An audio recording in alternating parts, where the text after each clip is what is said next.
everyone. We're here today with some Louisiana lawmakers, and we're hoping that we can get some insight from them that will help other women decide to run here in Louisiana. And I just want to briefly introduce our panel. We have Sandy Holloway, Senator Heather Cloud, Representative Pauley Thomas, and Maureen McNerney.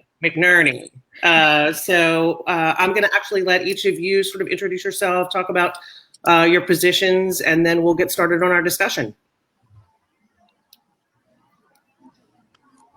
Pauley?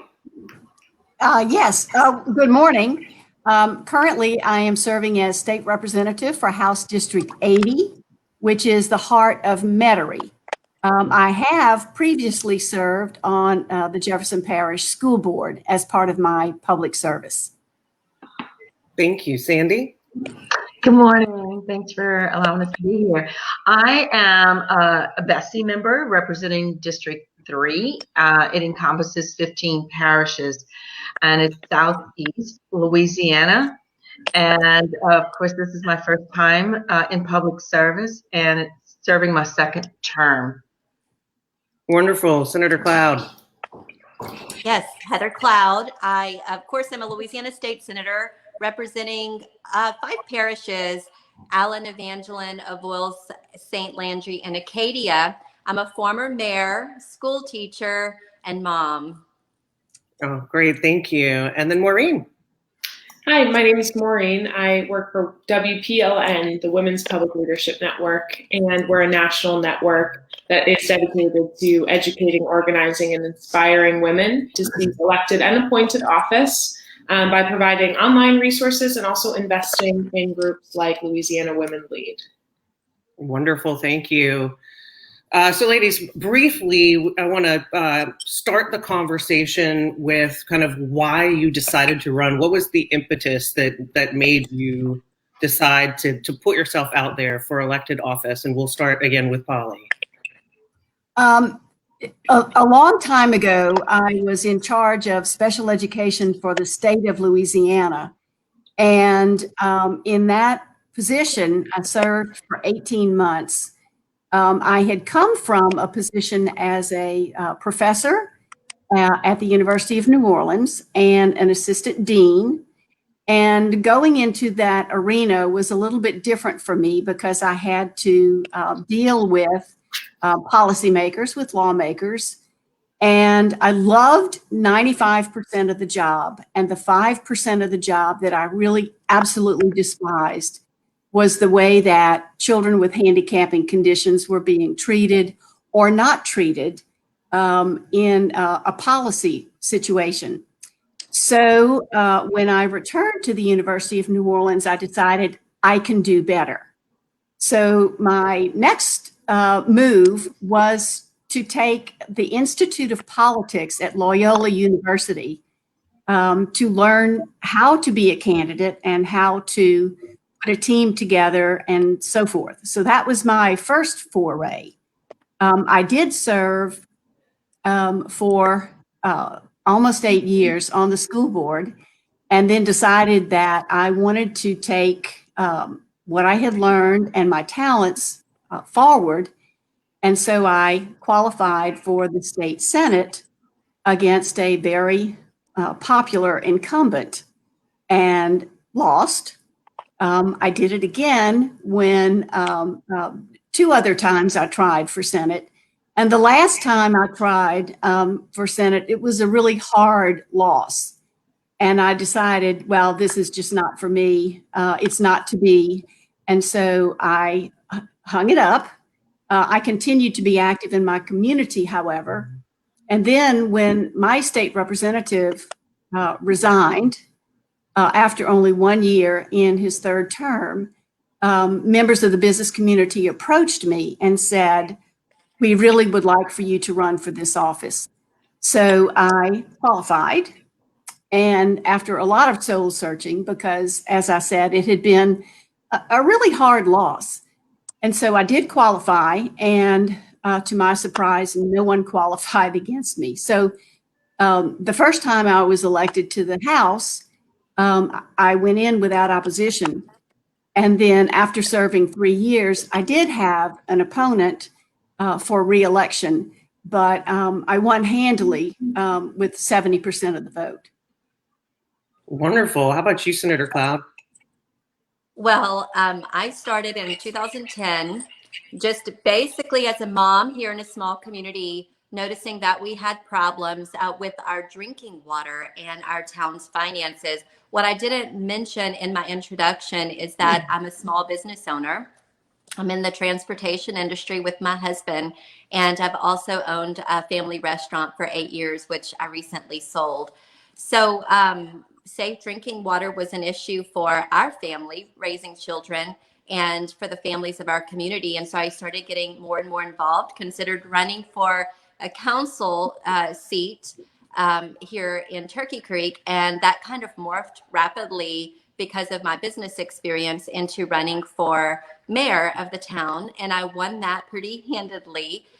Served for 8 years. When ending my first term, I solved some of the problems where we were hemorrhaging money, which was contributing to the problems with our safe drinking water, and ruffled a few feathers, which we women, to fix things, sometimes you have to ruffle feathers. So I did that, and these people launched a vote buying scheme against me in 2014, and it was successful. Anyway, it's a long story, but evidence of voter fraud came to light, and I challenged that and actually won re-election in 14 and served another term. In that time, I started working with the state legislature to tighten up the Louisiana election code, which has been diluted over the years because of bad jurisprudence, bad court decisions. So that's kind of where I started thinking maybe I should run for the state legislature because there are clear problems. And so that turned into my state Senate run. And I ran for state Senate last year against two gentlemen and won in the first round. And election integrity, of course, and small business policy matters to me. Of course, education policy matters to me. But I guess for me, I would sit around the kitchen table with my family and I would hear, and I hope this resonates with women out there. We would complain about things going on in our community, or things going on in our state, and no one was willing to get off their tails and do something about it.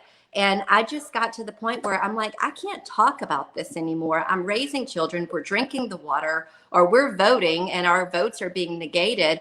And it just kind of lit a fire under me that, if I'm going to complain and do nothing, then shame on me. And so that's where I am now, just trying to make a good difference for everyone. I love it. All right. How about you, Sandy?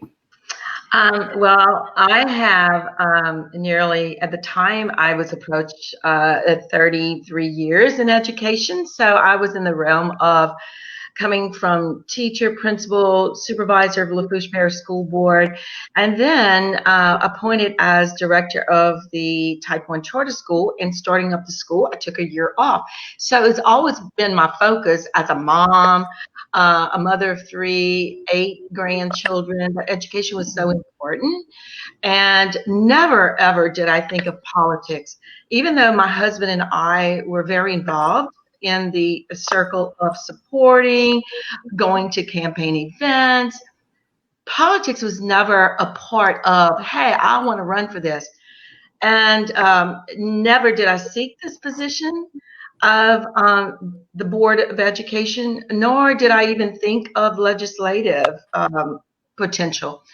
And so the summer of 15, I received a call from someone in the political arena saying, hey, need to talk to you about something very serious here. I'm like, okay, what is it? And thinking it's going to be something about education. What can I do for you? Because I worked on the local, state, and even national level with progressiveness and wanting the best for children. He says, well, it has to do with politics. And I said, okay, what is it? And he said, I really want you to consider this. He said, your name has been brought up as a potential for a candidate in District 3 for the BESE board. And I went, wait, what? He said, yeah. He said, we really think that you are a strong person because we want to flip that seat. And I'm like, what in the heck? Now, understand, the lingo was something new to me. Campaigning was like something new. What are you referring to? And he said, but think about this. He said, you will be receiving phone calls and visits in the next few days, because the timeline was really clicking at that moment in July, where your qualification was expected to in August, at some point in August. And so I said, okay, well, let me just entertain it. Came home, told my husband, you have to know my husband. He's like, okay, let's just talk about this. So it was a journey. And I have to say, the funniest thing about this is when I started receiving the calls and individuals wanted to say, hey, can we meet with you? The powers that be. I'm going, okay, who could that be? The powers of that be. And so they said, well, can we visit with you this certain date? I said, I have no problem. You can visit, but I want you to understand, I'm starting up a school. This is so important to me. We're cleaning up. No problem. We'll come visit you. I said, I am in work clothes. So when I had my first initial meeting, I was in work clothes. I had my ponytail. I was in flip-flops, and you can about imagine what you do when you do some house cleaning. And so there were about 5, 7 individuals that came over. We sat and met, and I have to say I was quite embarrassed because I was like not in this political realm of what is all this about. Well, I learned a lot that day, and so it started my journey, but yet still not sure if this is what I wanted. And they convinced me that I was a high potential because of my qualifications, my training, my experience, what I've done in education. I was a reformer. And I have to say the person who called me was a male in the political arena. And until this day, he's been a dear friend, and thank him for that opportunity. Wonderful. Maureen, does this resonate with you, with other states? Are these the kinds of stories that you hear? Absolutely. And I think aspects of what everyone has mentioned really resonate. So women are often more motivated by issues, by actually the act of accomplishing something through policy that puts them into politics, more so than men. There's also anger as a legitimate motivating factor for why folks enter public office. And that could either be about those policy issues, or it could be about personalities in the political arena, which I think we've seen a lot of over the last couple of years, but also the role model effect. So it does have an impact as we see more women, that there is a snowball, that future generations of women are more likely to see themselves. But one thing that ties sort of all of these together is being asked to run. Being asked to run may not be enough for a woman to run. They'll then go and find one of these reasons why it is right for them. But being asked is so essential to getting more women into the political process. There's a few different numbers, but a lot of folks will say 7 times it takes to ask a woman in order for her to really see herself in that role and feel supported enough. And I know we'll talk about other forms of support, but that really is so critical. So it's great to hear that you folks have had experiences being asked. And at the same time, it's great that all of our audience gets to see you all in these roles, talking about how you're actually normal people behind the scenes and started off in daily life and going about your business before entering the public arena. Ladies, now that we know why you ran, can you give us some examples, each of you, about what objections you had maybe to running and what support you got during that process after you decided to run and were on your way? Polly. Well, I have very much of a mixed bag, because the first time that I ran, I was for the school board, and it was an open seat. There were 4 people running, 2 males, 2 females. None of us had ever run for office before. And I actually won in the primary with 54% of the vote. Wow. Which was amazing to me. I mean, I was shocked, I'll have to say. And so, having served, then for about 8 years and deciding that I would like to take what I had learned and my passions to the state Senate. It was a very different kind of race then. I actually did not set out to challenge an incumbent, but the law at the time said that any member of the Jefferson Parish School Board who ran for or who qualified for any office other than reelection automatically lost the seat. Fortunately, that law has been changed, but it was in effect at the time that I ran. And my senator had declared his intentions to run for governor. So when I set out, I believed that I was running for an open seat. And as it turned, and so, I'm all into the campaign mode and raising money and going around and visiting civic associations and other groups. And then he decided he would run for reelection. Well, I was into it already. And so I know that it's very difficult to be an incumbent. And as it turns out, I did get 40% of the vote against him, which I thought was pretty good, although it was not a win. But it's two very different. It was two very different experiences, because in the first one, I had an awful lot of support. And then when I began to run for the Senate seats, which I did 3 times and lost. And by the way, my whole record is 5 wins, 3 losses. So, I'm okay saying that I lost because I learned a lot. You learn a lot from a loss as well. But it was very different because I did not have the support of, I believe Sandy called it the movers and the shakers, and the powers that be. I did not have that support then. Very different from when I ran for the seat I hold now. The leaders in the business community approached me and said, we like what you have done. We like your persistence. We like your connectivity to the community. And we think that you're the best person for this. So I was then asked to run for the seat. And I won without opposition. So it's very, very different experiences. How about you, Senator? Yeah, well, honestly, since 2014, after that election fiasco, statewide, state officials, legislators, and movers and shakers started asking me to consider running for state senate or state representative, and I just wasn't ready. I think in considering, being a legislator, even though it's considered part-time, Polly, is not part-time.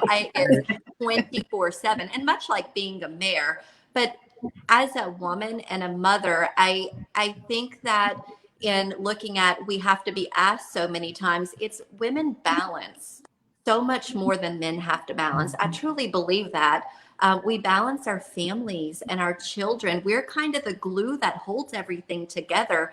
And so we drop the ball as a woman, a mother, a wife, a business owner, a daughter, then so many people in our families and communities suffer. And so I think that maybe that brings about a little bit of indecisiveness with women, because we want to use a very measured, thoughtful, methodical approach. And so it wasn't for me until with our trucking company, we're in transportation, until our very livelihood was threatened at a huge degree. And I realized the sense of urgency that I couldn't wait another 4 years. I have a 13-year-old and a 17-year-old, and they're good country boys and very self-sufficient. But I still, I've planted years of seeds into my kids, and I want those to grow and mature. And so anyway, it was a matter of it's now or never. I have to save our company and the jobs for our employees, and then all of this election stuff has kind of come around while I'm there. And so I'm glad that I'm a legislator right now, because definitely need to be activated to make sure that we secure a bright future for these children that we're raising. But as far as community involvement and the movers and shakers, when I said I was ready to run, there was really a collective effort from, and I've been very blessed, from, the congressmen and elected officials statewide, and even elected officials in Shreveport and Baton Rouge, that really rallied around me. And I think that's something that women do need, is a rally group. Whenever we say we're ready, that we need to come and lockstep with each other, whether it's women or the men that join our forces, and really help to propel each other forward, because it takes a group effort. How about you, Sandy? Yeah, and reflecting upon this, besides knowing my educational career, my experience, my proven record, being a wife, a mother, a grandmother took a lot into consideration and balance, like you said, Heather. But I had to reflect back on my upbringing. How did I get to where I am? And then getting that support. When I thought back of, I was born a country girl. Look, I was out there with a pet goat, picked cotton. I'm a crawfish girl from Brobridge, and which took us into the Lafayette area. But my mom and dad worked hard. My dad only had barely a first grade education, where he only knew how to write his name. Mom had a 7th grade education. They valued education and instilled in the 4 of us that we had to perform, had to graduate and exceed what I've done. And they were just so proud, and knowing how much they invested, working 2 jobs to get me through my education. And I thought about, I need to move forward in making this decision, but how do you get that support, and how will I balance moving forward? And I'm going to tell you, and I'm hoping our young people can understand the community service out there that's so important, and that you've mentioned. And I've always had a true love for that, even from high school on into my move here into the Thibodaux area, of being involved in Rotary that extended south of Louisiana, being on the chamber. So I had some grassroots, after I've learned the political terms of having that support within our system. But what were the responses when people heard or I mentioned it to them? And my family was just so positive about it, knowing that I had worked hard, I had a successful career, I can do this. Mom, you're passionate, you're dedicated, you're committed. The state needs you, because you have to do more good things for students. And then friends that knew me, career educators, knew how strong I was, how dedicated, and that I was going to do all I could for students and the children out in our community, our state. And it was like fleecing. When you fleece, I'm like, oh, am I in God's will? Am I in the right place at the right time? And then you're hearing from your powers that be, or the political realm, that, hey, we need someone that's a reformer, believes in accountability, believes in choice. And I was just, everyone knows, that is my first love. Choice for children, for families out there. So all of these things were falling into place because those were my values, my beliefs, and through my experiences. And then, of course, then you go to the spiritual side, like, okay, check in with my pastor, and he's going, whoa, I really feel that this is the right time for you. This is a season for you. And he says, go read the book of Esther. I believe this is it for you. So you're getting all these confirmations that this is it, the positive side. But then yet you're faced with the challenges, the barriers. I had was my opponent, meaning that we didn't have the same philosophy. And that really had me dig deeper into, who am I? What is my future looking like? And can I make a difference? And so knowing that I want to do this because I want to continue with accountability out there with parental choice for children and having a success in the state of Louisiana. Oh, wonderful. And Maureen, again, are these the kinds of stories that you're hearing nationwide from women outside of Louisiana? Yeah, so I think a common objection that people will raise when a woman decides to run is whether or not it's their time to run. And while we've heard some awesome positive stories, I think Polly's story really resonates that it's very often not considered your time if there's an incumbent in the seat, especially if that incumbent's from your own party. One example I want to point to is actually Massachusetts, very culturally different than Louisiana, and very much flipped in terms of the partisan breakdown. But in Massachusetts, they had only 25% of the legislature just 2 cycles ago, and they started the conversation that women wouldn't get a larger share without challenging incumbents, both in their primaries and in general elections. That has led to a lot more women being elected, or at least played a part in it. They've added 10 seats of women in the last 2 cycles, which is not insignificant.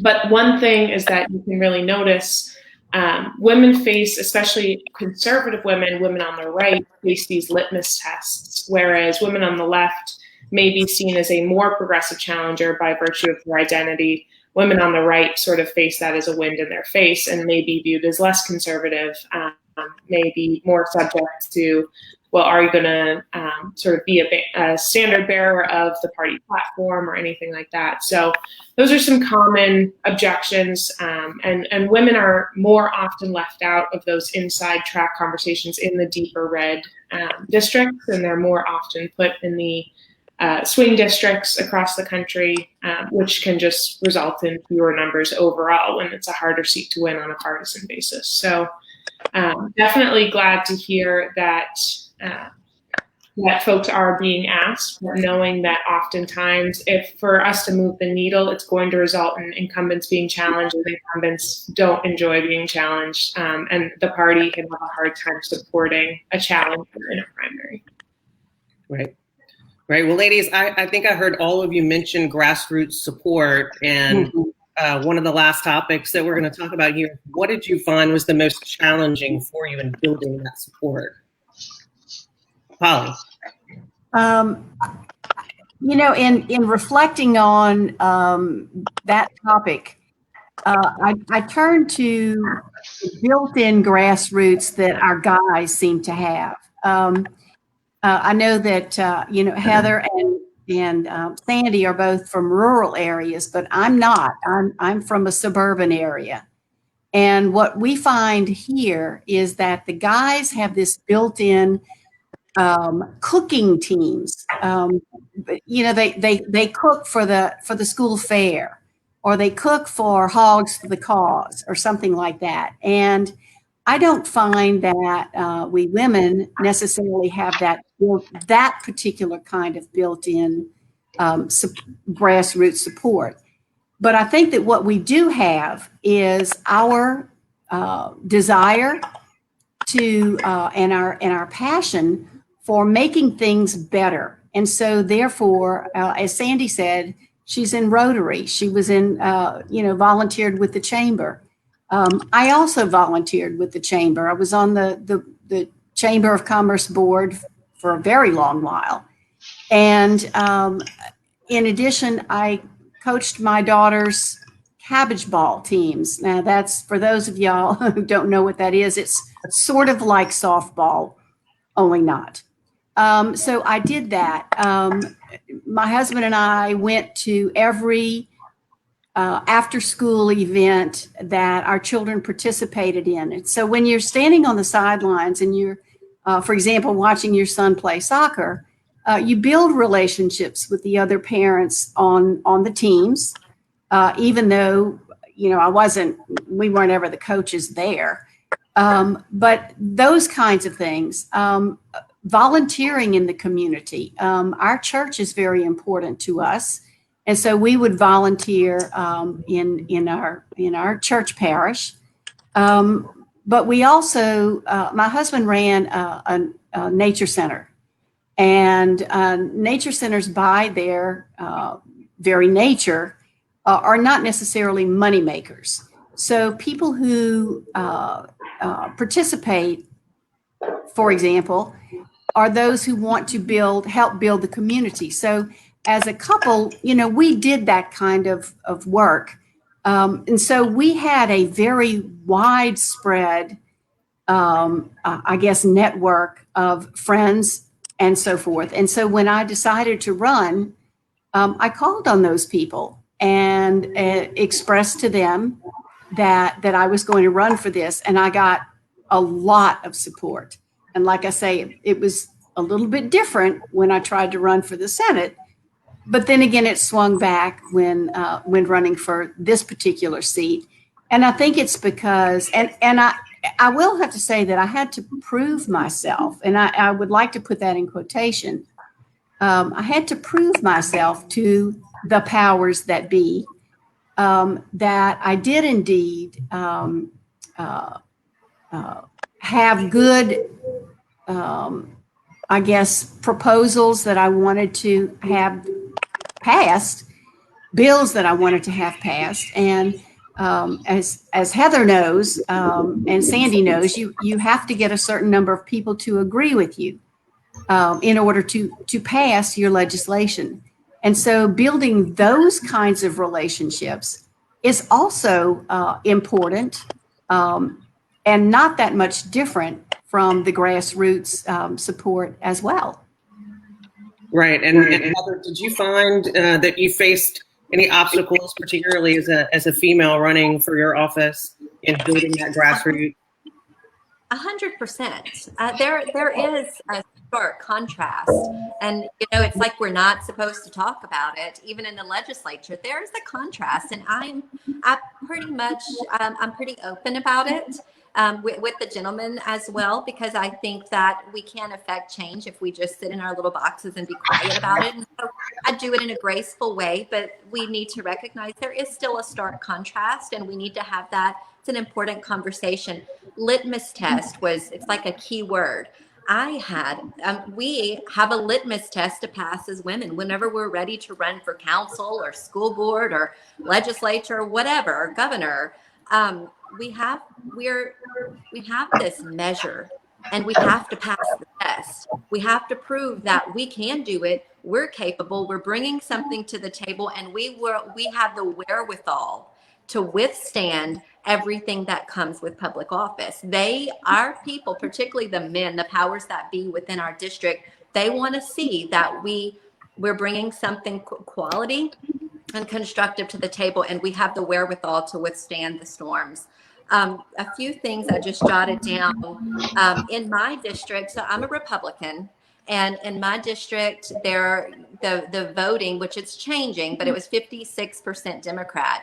Within the district, although I had so much support statewide, I was told by the powers that be that, I would never win because of the makeup of my district. But I did my own research. I started watching the trends on how people were voting. So it was definitely a little leap of faith, because I ran as a Republican in a Democrat district, and I'm the first Republican to ever hold the seat. And Wow. So when I won, it was considered, and then the media picked it up as a sea change for the state of Louisiana, this seat being so firmly held by the Democrat Party. Another thing I want to say is, when you're campaigning, whatever you're deciding to run for, like Polly talked about, going to ball games, it's getting to those events and shaking hands. People want to know you. They want to know you personally, that you're real, and that you live a life sort of like them. You understand what it takes to put food on a table or take care of kids and, the monotony of everyday life. They want to know that you will represent them and their values, and you have to get out. What I had to learn how to work a crowd. You have to, I think if you're not uncomfortable, it's uncomfortable. But if you're not uncomfortable when you're campaigning, and you're like, you have to step out, shake those hands, go into those groups where you don't know if you're going to be embraced or not. You just have to do it. And if you're not uncomfortable doing it, you're probably not doing it right. You're going to have to be uncomfortable. Another thing that was mentioned is something that Sandy said, and that was the book of Esther. For a time such as this, Sandy, you know the Yes, scripture, for a time such mine as such this, as this. Esther was. And let me tell you, women, and all of you that are watching, progressive women they're running. They are running and they have an agenda, and it's not just their own agenda. It is the progressive agenda. They're being spurred and fed and told what to say, do, how to act, how to vote. Progressive women are running, and guess who is not going to counter progressive women? Men. It's going to be center right women that are going to be the counter and the solution to these far left liberal women that are seeking to destroy our country. And so for a time such as this, women are going to have to get up from the dinner table, have the conversation with their families that they need to get involved and help to effectuate change. At the very least, if you're not ready to run, we've got to get women, women, center right men. We've got to make sure we're voting. We've got to rally our votes because the other side is rallying their votes. And again, they have an agenda. So I'll end what I'm saying for a time such as this, ladies. You're here. Sandy. Yeah, thank you. Yeah. And it's so true. I want to say that my opportunity is different than Polly and Heather's because I was an educator running for a state board, which seemed to be a little easier because of my background. So to get that message across to me would be easier. Not that campaigning it is difficult. It's hard. And Heather, you mentioned it about working the crowds. I had to look up the word grassroots. And I'm like, what does this mean when they say you've got to do the grassroots? And I'm like, because they knew who I was. They knew my service work throughout South Louisiana, on the chamber board, just the tourist commission that I was on. So I knew a lot of people out there, but I still didn't understand what is grassroots. And the words came so strong to me about loving people, the people that you're familiar with within your surroundings. It was clicking. And so my vision was, okay, if that's what this is, I need to get to the people who I know, who I love, who I work with, who I serve with. And that's where I started using Rotary and visiting clubs. Because I was so like, what is all of this about? I didn't know. And I said, why didn't y'all tell me this is what was going to be? They said, if we tell you what it all entails, you may not have run. So that was a laugh. Okay, They got to trick you. really, it's tough out there, but it's so fun, so rewarding. And so I utilized my grassroots in the service work that I've done throughout my area, South Louisiana, from my church, like you said, Polly, to other areas of service. But the difficult piece, to me, that was the easiest, my grassroots in those service areas. But the difficult piece, the barriers, the challenge was people didn't know what was BESE. So I had to explain BESE. And they would say, are you in the BESE? And I'm like, no, it's BESE.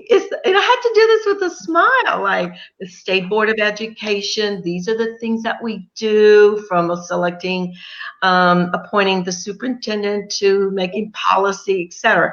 So yeah, they were getting that understanding, but that was a difficult work for me to know it and then to express it and to love people through it.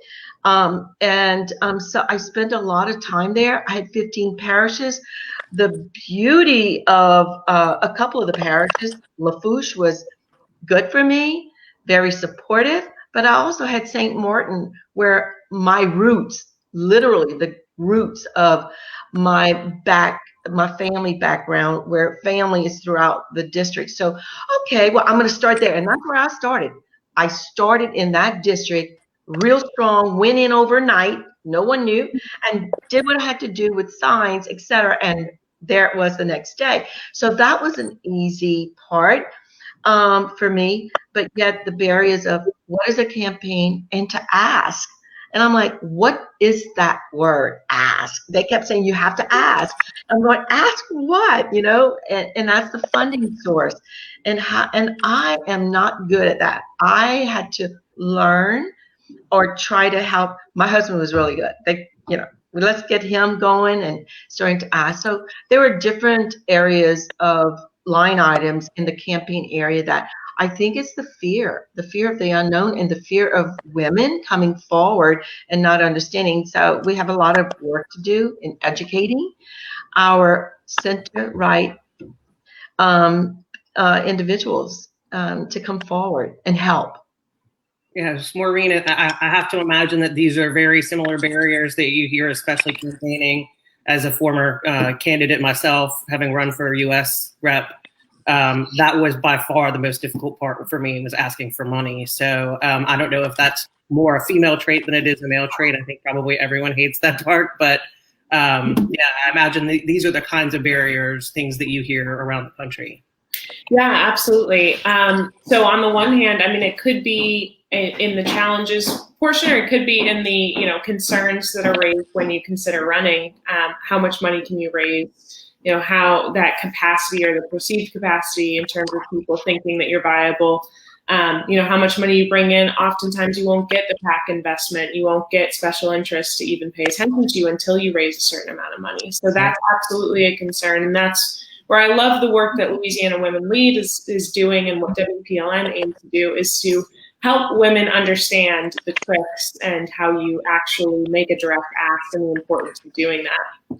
Another few challenges, I think there's no substitute for running women that are already involved in their community.